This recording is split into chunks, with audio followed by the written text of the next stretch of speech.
weights of pennies minted after 1982 are approximately normally distributed with mean 2.46 grams and standard deviation 0.02 grams.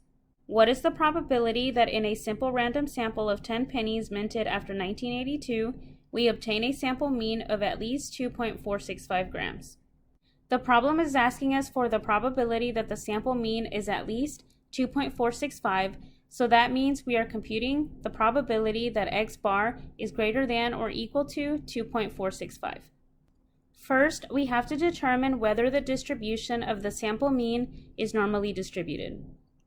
We are told that the distribution of the population is normally distributed, so that means the distribution of the sample mean is also normally distributed. Now, we need to compute mu of X bar and sigma of X bar. Let's look at the formula for mu of X bar. Mu of X bar is equal to mu, and we have that mu is equal to 2.46, so mu of X bar is equal to 2.46. Let's look at the formula for sigma of X bar. We have that sigma of X bar is equal to sigma over root n. We have that sigma equals 0.02 and n equals 10. Let's substitute the values into the formula. Type this in your calculator and round to 4 decimal places, and we get 0.0063. Now let's draw a sketch. Let's write some values on the horizontal axis. We want the probability that the sample mean is greater than or equal to 2.465, so let's shade the region to the right of 2.465.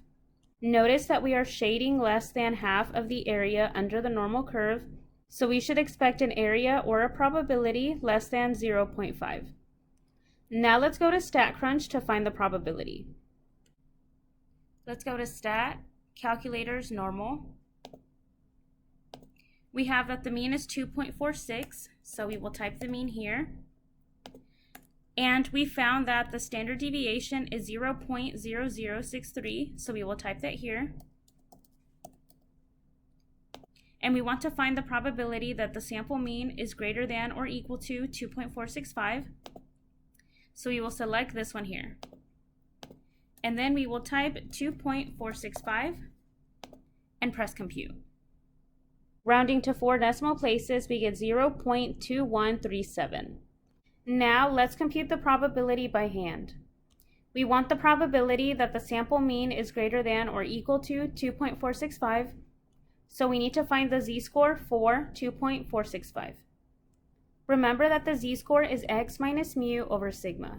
Substitute the values and round to 2 decimal places. We get approximately 0.79. So the probability that X bar is greater than or equal to 2.465 is equal to the probability that Z is greater than or equal to 0.79. Using table 5, we get that the area to the left of Z equals 0.79 is 0.7852. But because we are finding the area to the right, we need to compute 1 minus the area to the left, which is 1 minus 0.7852. And we get 0.2148. Notice that the answers are a little bit different, but either one will be considered correct in MyMathLab.